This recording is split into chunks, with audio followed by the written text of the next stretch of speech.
Alright, welcome to the example video of section 4. Straight off the bat, they're going to ask the question, find the slopes of line M, P, and N. Now you're going to see some red dots on here.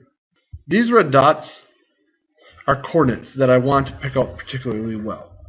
This first coordinate here is -3, 0. And the second coordinate is going to end up being 3, 2. If I want to find the slope of these two lines, what I'm going to have to do is plug it into my slope formula, which is this formula right here. Remember, I'm now going to make a small x1, y1, x2, y2, so that way I'm going to be consistent. I now plug in my y2 and x2 in, my y1 and x1. So 2 is y2, 0 is y1. 3 is x2, -3 is x1. If I look, 2 minus 0, 2. 3 minus -3, well that's 3 plus 3. So that would be 6. Simplify that and I get 1/3. That is the slope. That means it goes up 1 every time it goes to the right 3. If I look at my diagram, do I go up 1 every time I go over 3? Yeah. Because I went up 2 and I went over 6. I'm going to do line P next. The two coordinates they end up giving me are these two. So at this point what I'm going to do is I'm going to again plug it into my slope formula. M equals y2 -5 minus y1 -5 all over x2 0 minus x1 -4. If I would simplify this, -5 plus 5 ends up being 0. 0 plus 4 ends up being 4. 0 divided by 4 is 0, and that makes sense. Horizontal lines should have a slope of 0, and that is the case in this case. So that has a slope of 1/3. This one has a slope of 0. Now I alluded to something earlier that said that it's rise over run. And it's just a change in y over the change in x. So if I would look at these 2 points in my diagram here, if I count down how far it goes, 1, 2, 3, 4, 5. Now it went down 5, so the rise is -5.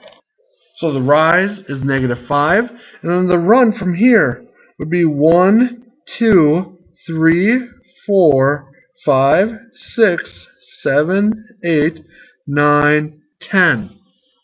So its run is 10. Yeah, it can be as easy as that. Now you can plug it into the coordinates, which I would strongly suggest doing. However, if you can get this rise over run, it can actually be faster. The slope equals -1/2, and I'm done. So rise over run. If you know how much it went up or down for how much it went over, then you can just plug it in this way. Otherwise, if you know 2 coordinates, plug it into the slope formula. Either way works. However, I would strongly suggest showing work. So if you're going to be doing the diagram method where you're saying how much it rises, draw on the diagram. Alright, example 2, it says find the slopes of lines M, P, and N.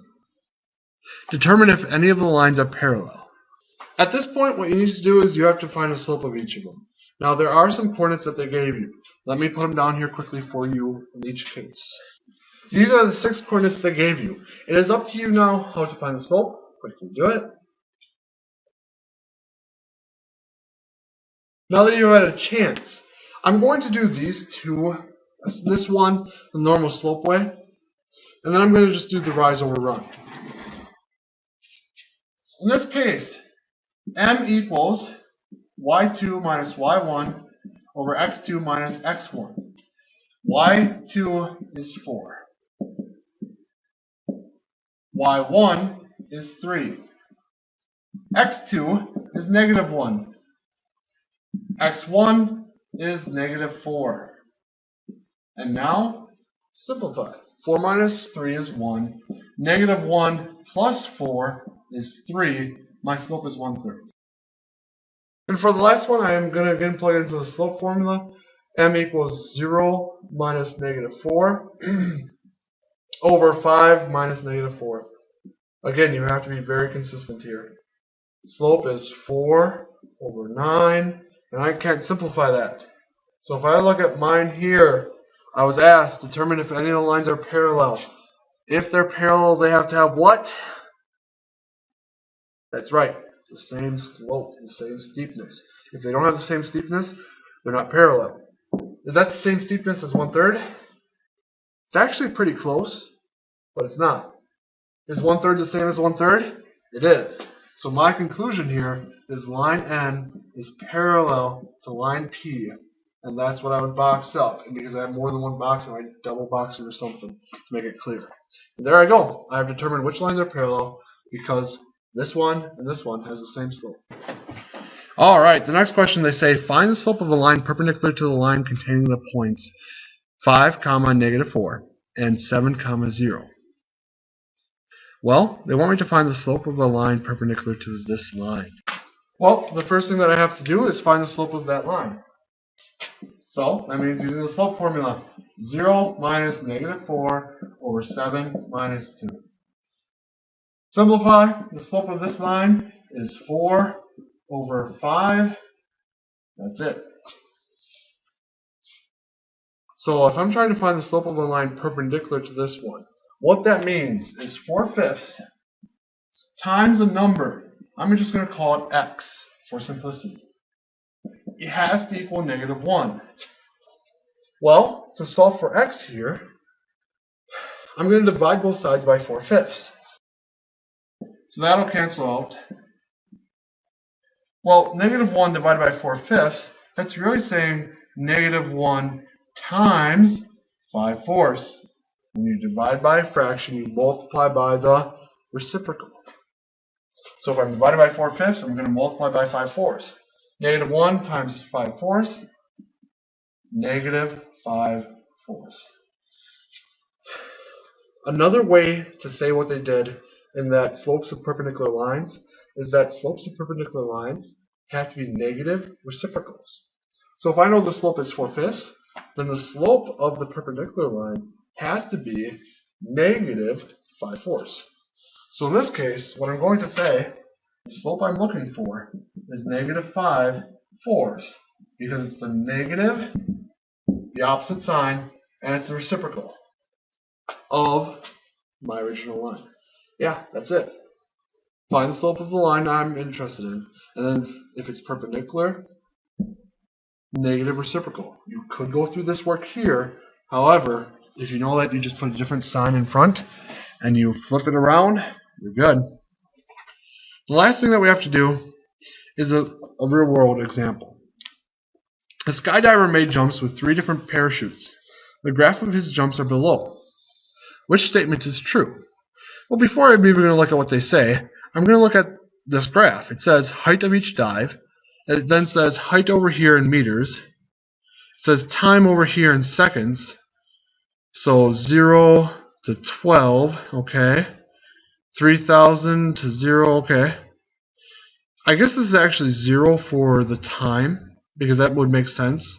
It's not labeled here, but there should be a 0. I don't know why there's a negative 3 here. The first dive is in red, second dive is in yellow, and the third dive is in blue. This is where each of the dives start, because this is where the line starts at time 0. These are where it ends. Times 12, and I bet this is time 10. Alright, so this says dive 2 and dive 3 start at the same height. Dive 2 is yellow, dive 3 is blue. That's not the same height. One started at 2,500 feet, one started at 3,000. A is not true. Try to see if the other 3 are true on your own. The next thing they said is dive 1 and dive 2 lasted the same amount of time. Well, they both started here at 0, but dive 1 ended at this time, 10 seconds I believe, and dive 2 ended here, 12 seconds. Did it last the same amount of time? Nope, B is out. Dive 1 and Dive 3 were the same type of parachute.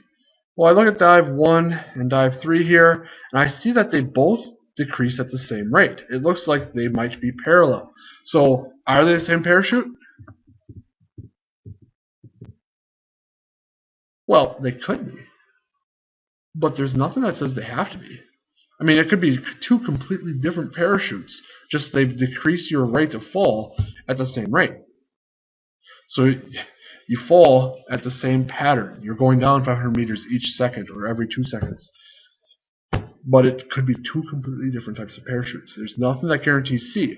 It is likely, or it could be suggested by the data, but it is not said by the data. In fact, if you read up here, 3 different parachutes. Could be the same type, might not be. Most likely is not. Dive 2 had the parachute that has the slowest rate of descent. Slowest rate. That means when we talk about rate, that's another word for slope. Slowest rate, shallowest slope. Yep, it is the least steep of the 3. Therefore, D is right. Well, that concludes examples for section 4. Have a good day.